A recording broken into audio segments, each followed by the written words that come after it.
கொடுக்குறாங்கன்னு சொன்னீங்க. இங்க ஒரு 10 எம்எல்ஏக்கள் இருக்கு, நீங்க ஒரு எம்எல்ஏ.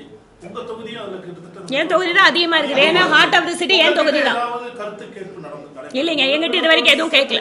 அது மட்டும் இல்ல, மெட்ரோ ரயில் சம்பந்தமா நான் ஏதாவது ஒரு கேட்கணும் அப்படின்னா Tamil Nadu government Coimbatore metro rail ப்ராஜெக்டுக்காக ஒரு ஆபீஸ் கூட இது வரைக்கும் இங்க செட்டப் பண்ணல. இவங்களோட ஜென்யூன் பாருங்க, ஜென்யூனஸ் பாருங்க.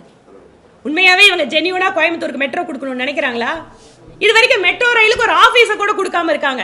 இது வரைக்கும் நாங்க இங்க 10 எம்எல்ஏ எத்தனை பேர் கேட்டு தெரியல. பட் குரு இங்க பாருங்க, நான் என்ன சொல்றேன், நீங்க டிபிஆர் நீங்க தயார் பண்றீங்கல்ல, டிபிஆர் மக்கள் கிட்ட கருத்து கேக்குறீங்கல்ல, ஏன் எங்களால மக்கள் பிரதிநிதி எங்கள்கிட்ட கூப்பிட்டு கேட்டிருக்கலாமே?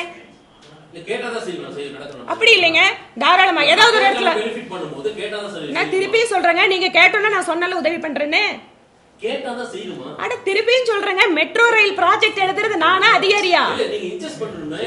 இன்செஸ் நான் பண்ணிட்டு இருக்கேன். கோயம்புத்தூர் மெட்ரோவுக்கு என்னோட முதல் பேச்சு சட்டப்பேரவையில கோயம்புத்தூர் மெட்ரோ முதல் பேச்சு. தமிழ்நாடு கவர்மெண்ட் எங்கிட்ட வேணா அதிகாரத்தை கொடுக்க சொல்லுங்க. இன்னும் 4 மாசம் தானே, அதிகாரத்தை கொடுக்க சொல்லுங்க. அதிகாரம் என்ன?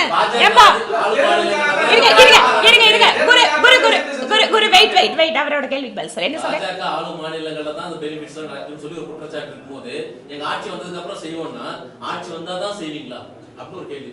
இப்போ இந்த டிபிஆர் ரெடி பண்ணி ஸ்டேட் கவர்மெண்ட் தான் கொடுக்கணும் இல்லையா? எம்எல்ஏ கொடுக்கலான்னு ஏதாவது சட்டம் இருக்கா?